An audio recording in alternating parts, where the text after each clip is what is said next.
Olá, está começando Sala 221. Veja os principais destaques dessa edição. Reforma do ensino médio gera dúvidas entre alunos e professores. Dificuldades e conquistas do paradesporto na Paraíba. Conheça a realidade desses atletas. E uma entrevista com Arlinda Aquino sobre o legado do pai, o músico Manuel Serafim. O Sala 221 está começando.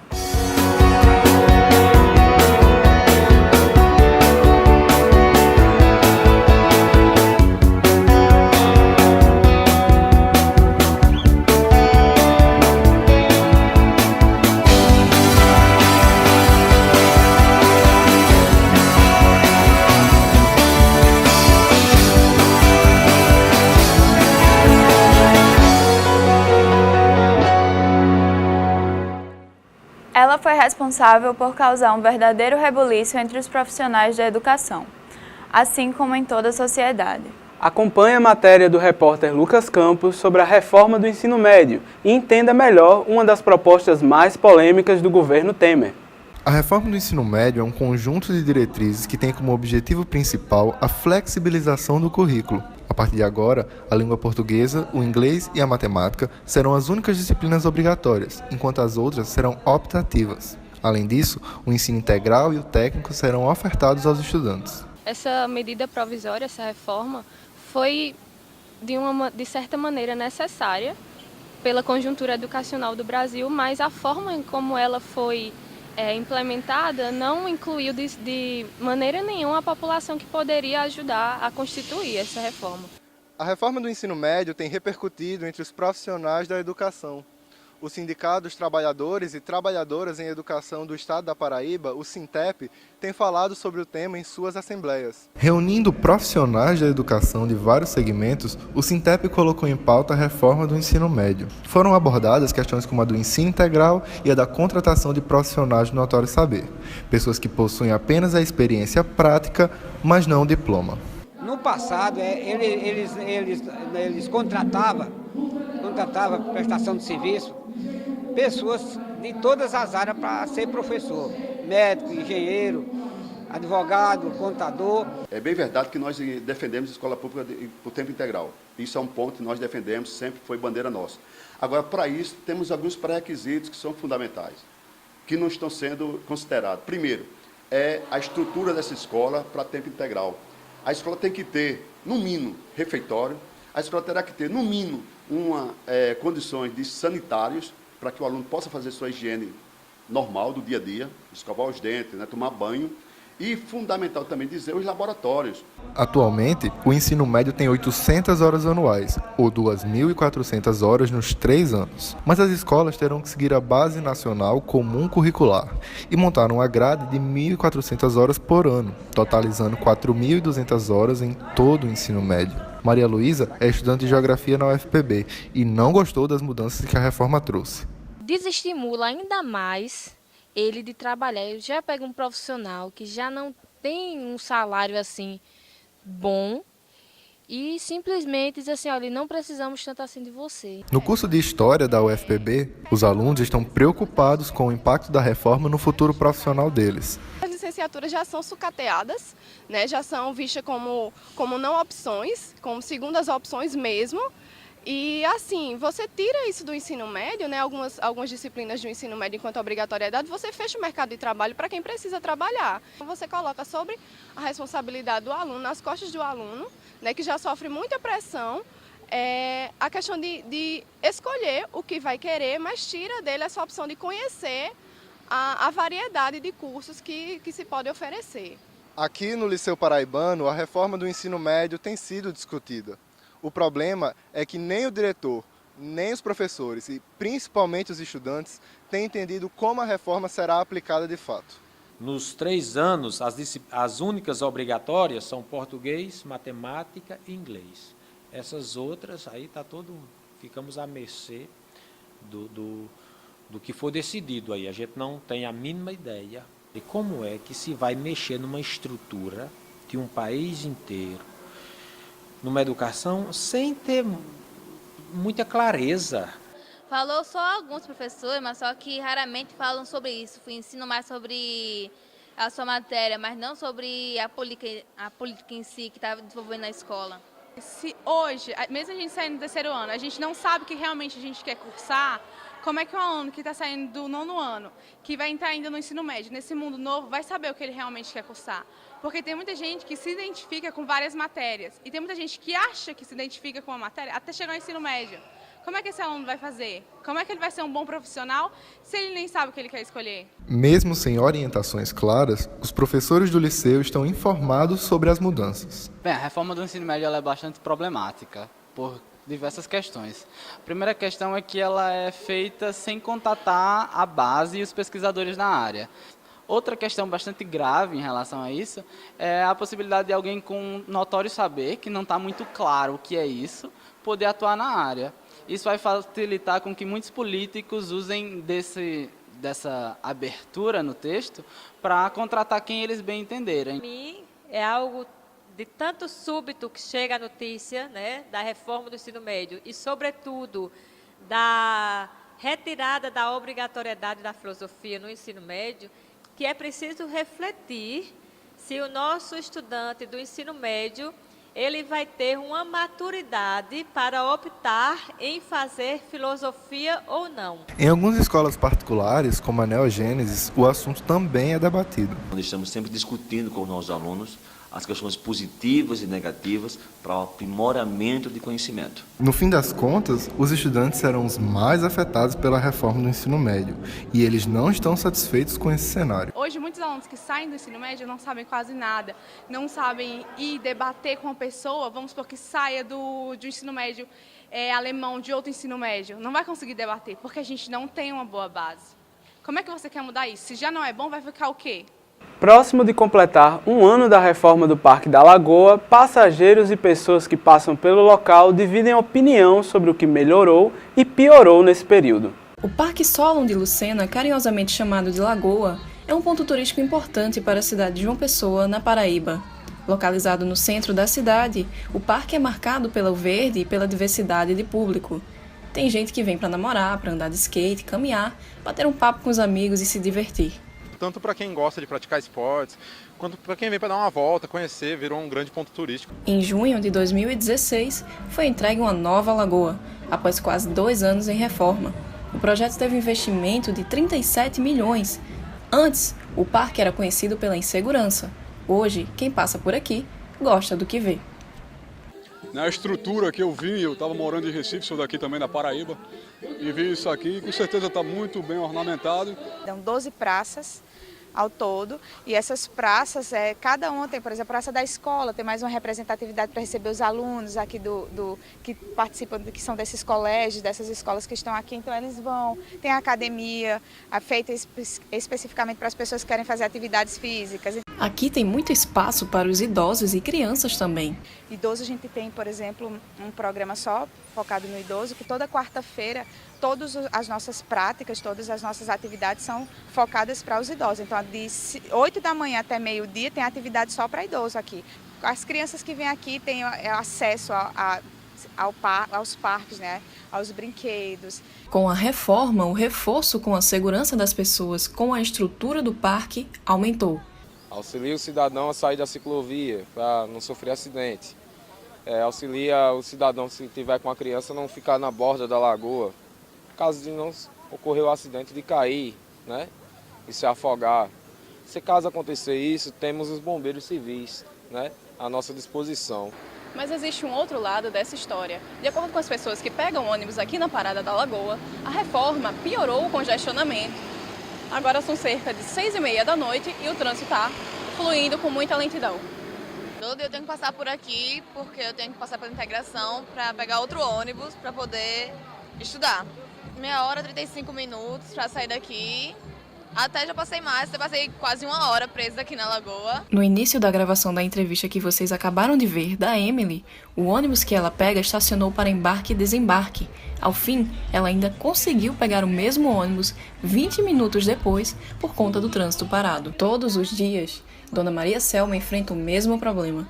O ônibus demora e ela perde o direito de usar o benefício da integração temporária, que permite que o passageiro use a mesma passagem para pegar 2 ônibus num período de 30 minutos. E esse horário, vai passar da hora, eu já não vou mais entregar, já vou pagar outra passagem de tanto demorar.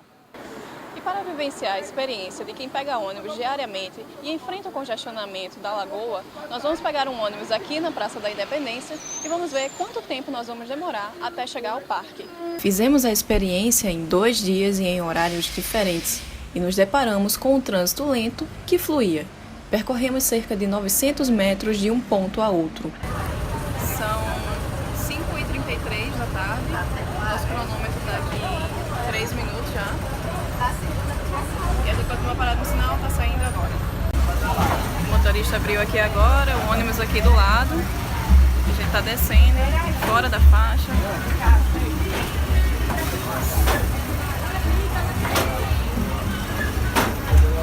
E aí a gente está descendo aqui, ó, o ônibus aqui do lado. A gente descendo, andando na rua. A gente está aqui na parada, ó, acabamos de chegar, os ônibus estão chegando aqui, a gente já vê algum congestionamento e o nosso cronômetro fechou em 6 minutos e 48 da Praça da Independência até a Lagoa. Apesar de não termos passado por engarrafamento dentro dos ônibus, nossa cinegrafista fez estas imagens que mostram a imensa fila de ônibus parados no anel interno da Lagoa. Essas imagens foram feitas por volta das 6h30 da noite. Procuramos a Superintendência de Mobilidade Urbana, a CEMOB, para saber o que tem sido feito para melhorar a experiência dos passageiros. Então estamos trabalhando cada vez mais para melhorar a condição, o acesso, a operação do transporte coletivo e no que se refere ao fluxo de veículos, não existe muito o que fazer, já que você tem uma limitação de espaço viário. Nós temos aproximadamente em torno de 20 pessoas trabalhando lá todos os dias essa hora, para melhorar ao máximo a operação. Embora os passageiros não estejam satisfeitos com o tempo de espera e qualidade de serviço dos ônibus, o Parque da Lagoa, ainda assim, é considerado um refúgio para a calmaria no meio do centro. No próximo bloco, conheça o exemplo dos para-atletas paraibanos.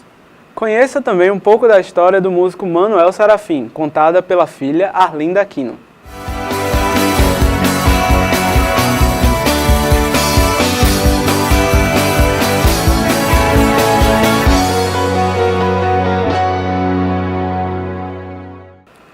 O paradesporto paraibano, esporte praticado por pessoas com deficiência, é motivo de orgulho e reconhecido nacionalmente. Apenas nas Paralimpíadas Escolares Brasileiras de 2016, os atletas da Paraíba conseguiram 56 medalhas. Apesar das conquistas, os atletas daqui enfrentam uma realidade financeira difícil.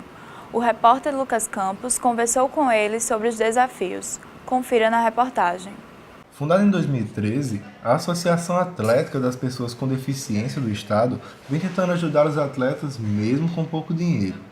A gente tem uma dificuldade enorme de desenvolver o paradesporto por falta de apoio e incentivo financeiro, não só governamental, mas a gente tem uma dificuldade maior ainda no privado, para nos patrocinar. Atualmente, a associação conta com 29 atletas e trabalha com 4 modalidades: a natação, a bocha, o atletismo e o basquete em cadeira de rodas. É feito o acompanhamento físico e psicológico por profissionais voluntários. Porém, os maiores problemas são a locomoção dos atletas e a falta de estrutura. A gente não consegue dar um apoio financeiro a eles. Eles vêm voluntariamente, saem das suas residências, muitas das vezes vêm de ônibus, transporte urbano, público. Tem uma dificuldade enorme para chegar até o treino e a gente queria muito com esse trabalho ter um transporte para trazer eles até aos treinamentos. As imagens que você está vendo foram feitas na Vila Olímpica Paraíba. É nesse local onde acontecem os treinos de natação. Conversamos com o treinador Ivan Marcos e com o atleta Romero para saber a realidade que enfrentam. Basicamente assim, treinamento específico mesmo a gente começou esse ano, assim, com um grupo. A gente era isolado, de forma isolada, treinava um, treinava outro. E esse ano resolveu juntar o grupo e ficar especificamente só treinamento esportivo só para o pessoal com deficiência. Além de ter uma boa estrutura, a gente tem também o projeto Paraíba Paralímpico, né? Através da Secretaria de Juventude, Esporte e Lazer, né, do Estado, é o projeto Paraíba Paralímpico, que contempla também essa modalidade de natação. Temos o Paraíba Paralímpico, que ele é feito pelo governo do estado, e aí ele tem polos aqui em todo o estado, em vários municípios, inclusive no interior, lá para dentro, e aí foi onde se descobriu o Petrúcio, que é um atual recordista paralímpico. E aí você vai buscando e dando oportunidades para as pessoas com deficiência. Mas nem todo mundo acha que a estrutura é boa para treinar. Para você ter esses nossos materiais aqui hoje, são materiais que seriam para ser trocados a cada 2 anos. Então temos materiais aqui com mais de 6 anos de uso, 7 anos. Se for olhar, muitas dessas cadeiras aqui já estão muito cheias de soldas. Então a gente está fazendo milagre hoje. Hoje a equipe está na primeira divisão, graças aos esforços dos colegas. Muita gente chega, muita gente chega e alguns às vezes saem. A gente tem muita, assim, a gente fica com pena porque muitos são forçados a abandonar, até devido até à estrutura que a gente não poder dar muito apoio, eles saem. Para vir pelas calçadas, as calçadas não são adequadas para poder caminhar. Tem uns ainda que também o cadeirante não consegue subir direito. É difícil chegar aqui para treinar. Tem estrutura, mas nem tanto. Falta algumas coisas, como fisioterapeuta, que eu preciso de fisioterapia, mas eu não consigo. E algumas coisas, tipo nutricionista, essas coisas que é mais difícil a gente conseguir. Apesar das dificuldades, quem faz parte da Associação Atlética das Pessoas com Deficiência da Paraíba vem conquistando títulos. No ano retrasado a gente foi campeão brasileiro da 3ª divisão. O ano passado a gente foi campeão brasileiro da 2ª divisão. E esse ano a gente vai disputar o Campeonato Brasileiro da 1ª divisão. O Paradesporto hoje é um celeiro de campeões, né? Não só na Paraíba, mas como em todo o Brasil. O Brasil hoje é referência mundial no paradesporto. Eu comecei no esporte em 2014, como atleta no atletismo. Aí eu fazia lançamento de pelota e depois eu fui para tênis de mesa e depois eu vim para natação. Em 2015 eu comecei na natação e desde lá eu estou treinando. Já sou campeã nos Jogos Paraescolares, que foi em São Paulo. Eu sou campeã já. E sou campeã do Norte-Nordeste no Circuito da Caixa. Algumas pessoas adquirem a deficiência em circunstâncias trágicas, mas alguns atletas, como Jean e Daniel, encontraram no esporte a força necessária para reerguer as suas vidas. Meu envolvimento com o paradesporto aconteceu desde 1993, quando eu fui vítima de uma bala perdida e fiquei paraplégico. Então daí então a vida muda totalmente, né? A gente tive que refazer tudo, desde calçar uma meia a vestir uma roupa. E aí 5 meses depois fui para o Saracubiche em Brasília e conheci lá o basquete. Eu levei um tiro, uma bala perdida e perdi o movimento, né, das pernas, tudinho. E ali eu fiquei me perguntando, e agora, como é que eu vou fazer esporte, algo que eu gostava? Porque para mim ali eu não conhecia esse lado do esporte com as pessoas com deficiência, né? E ali eu perguntei, agora eu não vou poder mais fazer esporte e ficava reclamando, lamentando. Até o momento que eu conheci Jean me fez o convite e hoje eu estou aqui. E eu vejo que, mesmo a gente na nossa limitação, a gente pode fazer o que a gente quer. Só basta a gente ter força de vontade e acreditar. Carlos Fábio se aposentou depois de adquirir a deficiência. Ele teve a perna amputada e há 5 anos vem lutando contra um tipo de câncer que primeiro atingiu os ossos e depois os pulmões. A natação se tornou uma aliada no tratamento. Então eu encontrei na natação uma alternativa, né, de continuar seguindo com o esporte, que sempre me fez bem, sempre me ajudou. E aí encontrei na natação essa satisfação de continuar e também quando você mergulha, quando você está na água, você flutua, você não sente que está faltando nada. Apesar das dificuldades, os atletas destacam os benefícios que o esporte traz para a vida deles. Me deu mais ânimo para sair. Como se diz, a circulação do sangue ajuda também, ajuda para a saúde.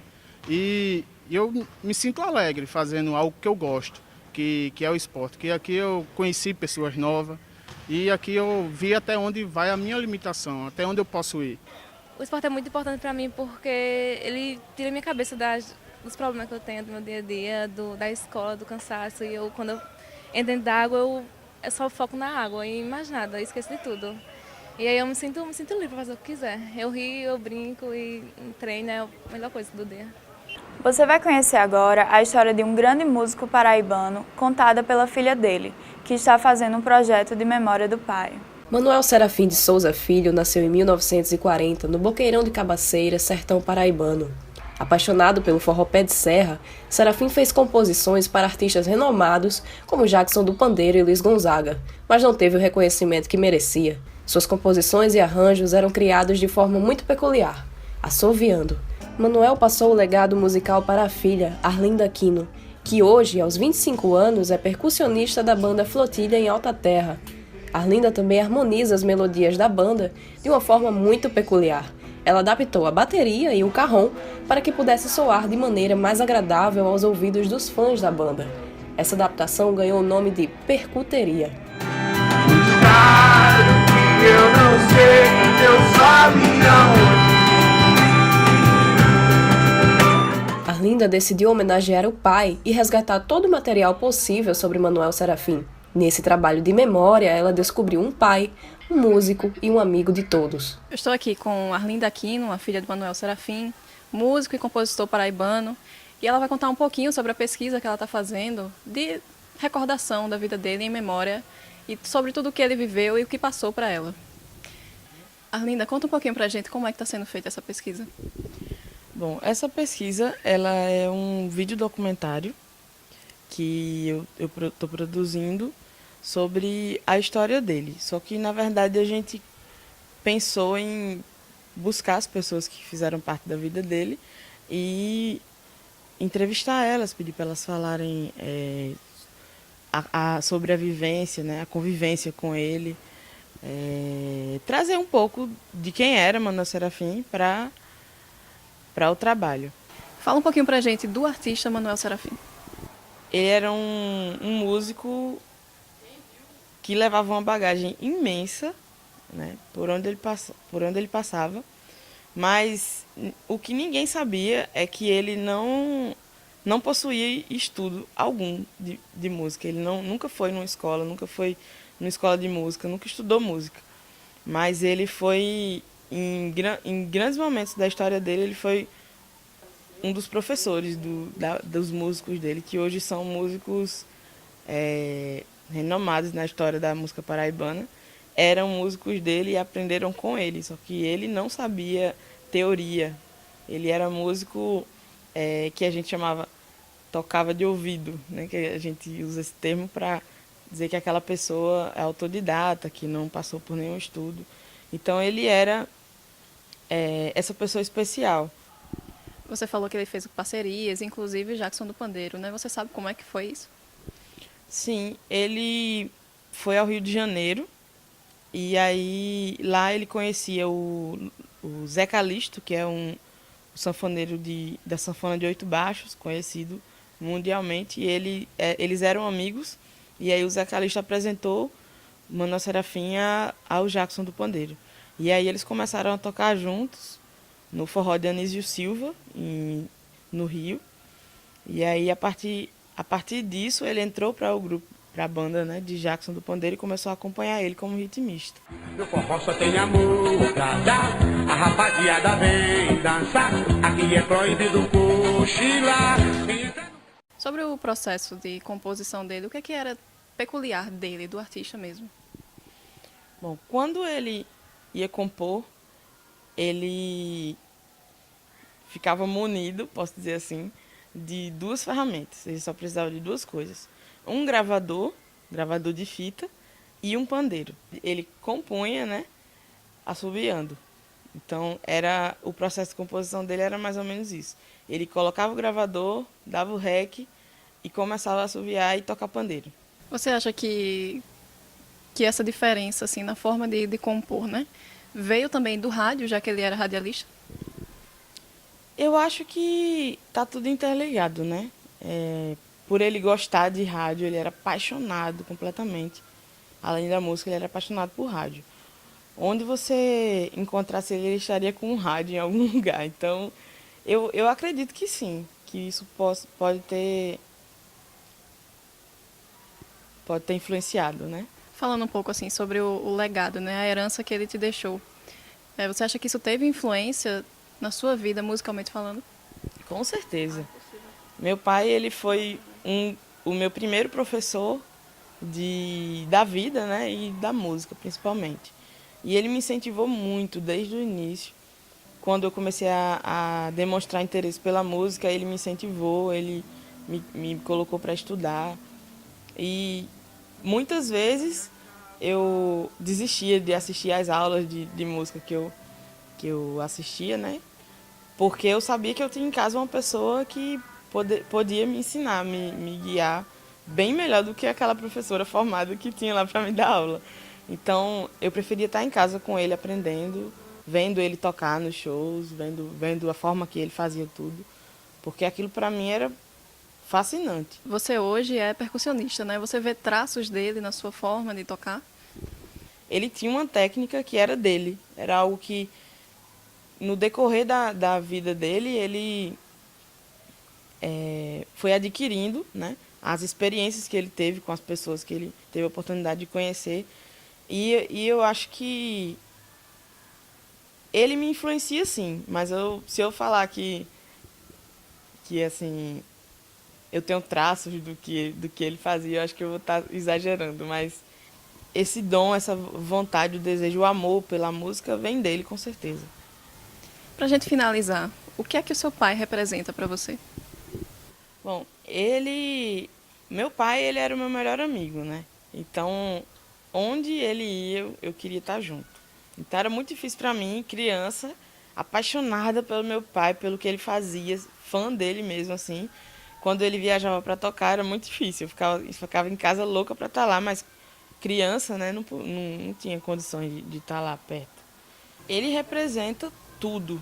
Ele tá, assim, na minha vida intensamente. Ele foi um exemplo de pai, exemplo de músico, exemplo de homem. E eu me sinto privilegiada por ser filha dele.